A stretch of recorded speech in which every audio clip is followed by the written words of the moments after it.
น้องหน้ามนเจ้าลืมได้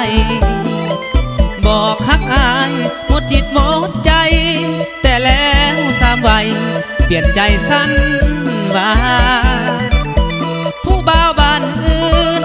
มาแย่งคนยืนเปลี่ยนใจไว้ว่าเสียแห่งที่หักกันมาเขามี$เลยได้เป็นเคย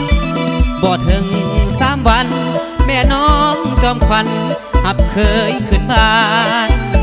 ผู้เฒ่าผู้แก่เอิ้นขวัญเสียงดังกังวานมาเยอะขวัญเอ้ยอายคนเงินน้อยคือเขาปล่อยบ่ได้เป็นเคยแฟนของเฮาเขาเอาไปเสยหักเลยลงเอ่ยเป็นบ่สมหวังมือวันกินดองเงินอายใส่ซองยังได้ขายไก่กะย้อนหนุ่มอาเซียเงินหลายยังแฟนเฮาไปเสียไก่ในหังคนแซวคนห้องแห่เคยกินดองน้องอย่างสมหวังส่วนตัวเฮาความหักมาพังถึกสาวหักหลังได้เป็นเคยปอยลาแล้วละเด้อลาแล้วเด้อผู้สาวเมียเพิ่นให้เขาดม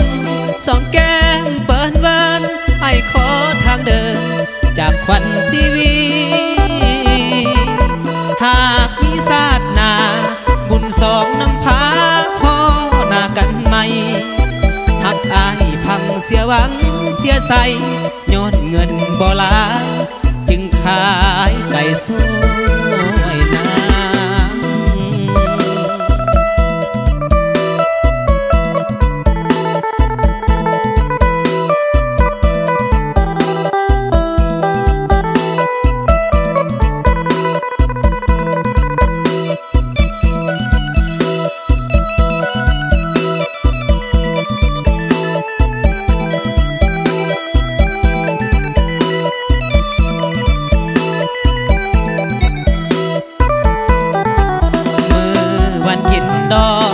เงินอายใส่ซองยังได้ขายไก่กะย้อนหนุ่มอาเซียเงินหลายแย่งแฟนเฮาไปเสียไก่ในหังคนแซวคนห้องแห่เคยกินดองน้องอย่างสมหวังส่วนตัวเฮาความหักมาพังถึกสาวหักหลังได้เป็นเคยปอยลาแล้วละเด้อลาแล้วเด้อผู้สาวเมียเพิ่นให้เขาดมสองแก้มเปิ้นเบิ้นให้ขอทางเดินจากขวัญชีวีถ้ามีศาสนาบุญ2 น้ำพาพ่อหน้ากันไหมหักอายพังเสียหวังเสียใสย้อนเงินบ่หลายจึงขายไก่สู้